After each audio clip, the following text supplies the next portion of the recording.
Zoro no Zoro.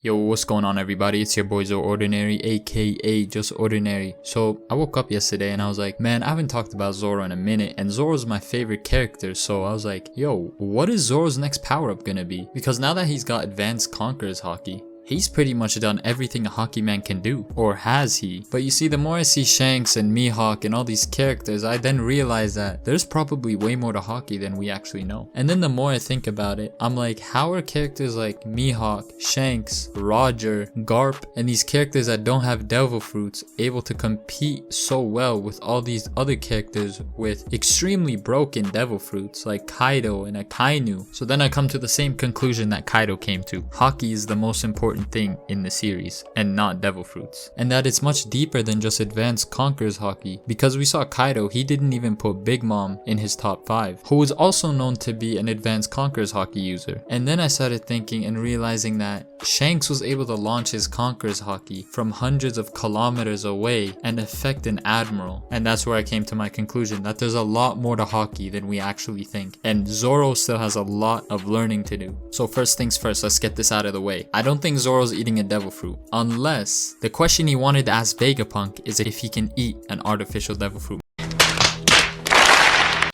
Oh brother, this guy stinks! So at number 1, in my opinion, the next most likely power up for Zoro is the ability to launch range advanced Conqueror's Haki attacks. I say that because it seems to be the most logical and simple way to further advance his already basic understanding of advanced Conqueror's Haki. Even though we've only seen glimpses of this form of advanced Conqueror's Haki, it makes a lot of sense for a swordsman to have the ability, considering that a lot of swordsmen and Zoro himself already use ranged attacks with their swords. And there's actually one main example in this story where it's like clear cut, you know, it was used, and that was when Roger used Divine Departure against Odin and sent him flying across the island. And it's actually crazy to think that Roger sent a monster like Odin flying. Okay, when we saw Whitebeard and Roger fighting, they were pretty much at a standstill, but Odin could not handle the smoke. And actually, now that I remember, when Shanks used that Conqueror's Haki attack that I brought up earlier in the video against Green Bull, if you look closely, Shanks is actually using his sword when launching that attack, but it still doesn't seem as directional and concentrated as Roger's attack. But because in the same panel it is stated that even though Shanks is directing his attack in a certain direction, he's still knocking out his weaker crew members on the ship. And that's why I say it's not as concentrated as Roger's, or maybe Shanks purposely did it so it wasn't as concentrated as an attack like that, because it's literally leaking around him, right, and hitting the weaker crew members. Zoro, with his fight against King, there was one particular scene where Zoro uses Conqueror's Haki to push himself away from King, who at the time was trying to steal his swords. But I think in a way you could say that that was sort of also a ranged form of advanced Conqueror's Haki, because you could say he sort of pulsated his Conqueror's Haki to push himself off of King so that he can free himself and free his sword. Like, I can definitely see Zoro using an attack sort of like Divine Departure, but with all 3 of his swords, or even one of his swords. But even still, imagine 3 of those being launched at you.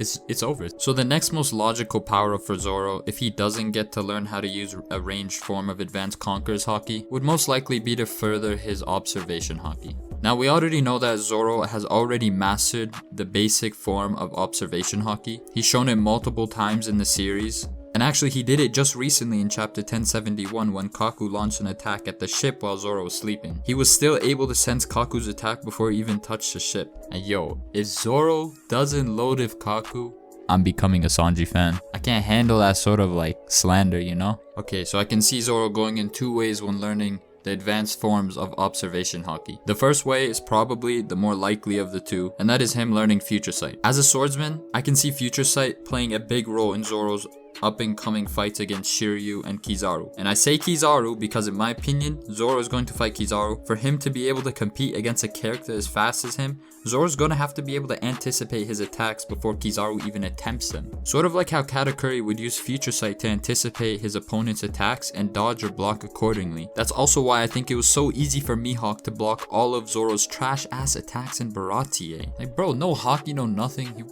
Zoro was garbage back then. And that's not even downplaying Mihawk's swordsmanship, because the more the story progresses, the more we realize that Haki is actually a part of swordsmanship, and you can't actually progress much as a swordsman without it. Now onto the second form of observation Haki that I can see Zoro obtaining. And yes, this might be a bit wild, but considering that the only person that we know of that can use it is the rival of Mihawk, I see it being a possibility. And that is the ability to hide your presence and pretty much cancel out another character's observation Haki. Now we did only recently find out about this ability in film Red, which was used by none other than Shanks, and considering that there's a good chance that the Straw Hats are going to run into Shanks in Elbaf, and that is probably where most of the Straw Hats are going to get all their next big power-ups. So I can see Shanks being a mentor to both Luffy and Zoro, and that is how they end up learning this ability. The ability alone is very busted because not only will it make characters like Fujitora have a hard time sensing you, but also make it very hard for characters to use Future Sight to predict your attacks, and that's why I see it being very beneficial for someone like Zoro to learn. Okay, this might be my own headcanon, and yeah, people might say I'm a Zoro tard for this, but yo, I wouldn't be surprised if Zoro fought Shanks. Not because Zoro thinks that Shanks is an enemy, but because Shanks is sort of a good gauge to see if he's ready to fight Mihawk or not. And I think that's when Zoro actually gets clapped by Shanks. I'm not saying Zoro is putting up a fight against Shanks. I'm just saying that it's sort of a way that Shanks is like, yo, you're not ready yet. Let me teach you something and then you'll be ready. Or you'll be that much closer to being ready. And low-key, if Zoro were to get a higher understanding of observation Haki, just maybe he might open or awaken his Scarred Eye into maybe the same eye that Mihawk, Gear 5 Luffy, Imu, and Zunisha have. But Oda still hasn't addressed the weird eye thing that they have. Until then, we'll only have to speculate until he can explain them. And Oda might have not been trolling when he said that he just wanted a one-eyed swordsman. But even yeah, you could say like Zoro only having one eye is sort of a disadvantage for him. But I think One Piece has proved that you don't even need eyes to be a swordsman or to even fight. It's more about your senses and your Haki abilities. I'm talking about basic eyes. I'm not talking about the eyes that Mihawk has. That's a whole nother story. That's different. That's Hawkeye Mihawk. Now for the least likely power-up that I think Zoro is going to be getting for his next power-up, and that is Ashura. I see Zoro mastering the ability to maintain his Ashura form for extended periods of time. When Zoro reaches a point, he will be officially facing off with Mihawk. Why I say that is because the strength that Ashura alone gives Zoro is literally on par with Kaido. When Zoro used Ashura against Kaido, not only did he go toe to toe with the strongest creature, but also blitzed him and scarred him while having 30 plus broken bones and being exhausted. Zoro's Ashura form is what you would say Zoro's peak is, just like how Gear 5 is Luffy's peak, but currently at the moment Zoro seems to only use it sometimes in life or death situations. He doesn't seem to be able to use it whenever he wants, so I think until we completely get the full explanation of Advanced Conqueror's Haki, Ashura isn't gonna be the next power-up. But who knows, cause to be honest, I hope I'm wrong. Anytime Zoro pulls out Ashura, it's some of the hypest shit in anime. Just imagine Zoro staying in his Ashura form for a majority of a fight. That would be actually mental. Ashura might end up being like how Gear 4th was to Luffy. Zoro would be able to stay in the form for like 10 minutes or so, and then he would have to hop out of it once he feels he's exhausted. Like if Zoro used Ashura in almost all his fights, they would have ended in like 1 or 2 panels. If Zoro used Ashura against King, he would have beaten King. If Zoro used Ashura against, even if he went up against Dofi and used Ashura, it was over. The arc would have ended. Luffy wouldn't have had to go to Gear 4th. The only time I see Ashura being not that good is when he's fighting a character that has really good speed or that has really good observation Haki. So Sanji, you know what, I'm gonna say Sanji, if he can dodge Ashura, he's good. But if he gets hit by Ashura, I don't think his exoskeleton is saving him from that. I'm just saying. So at the end of the day, I might be all wrong about all these power-ups. And Zoro's next power-up might actually just be straightforward and him just turning Enma into a black blade, which would then mean that it would turn into a supreme grade blade and it would be Zoro's first supreme grade blade. And we've seen how supreme grade blades and blades of higher grades actually sort of increase the user's attack power if he's a good swordsman, of course. He can't just be any swordsman. So having Enma turn into a black blade will actually drastically increase Zoro's attack power. So like for Mihawk, yes, he can use any sword and he could probably beat almost every single swordsman for the most part with that sword.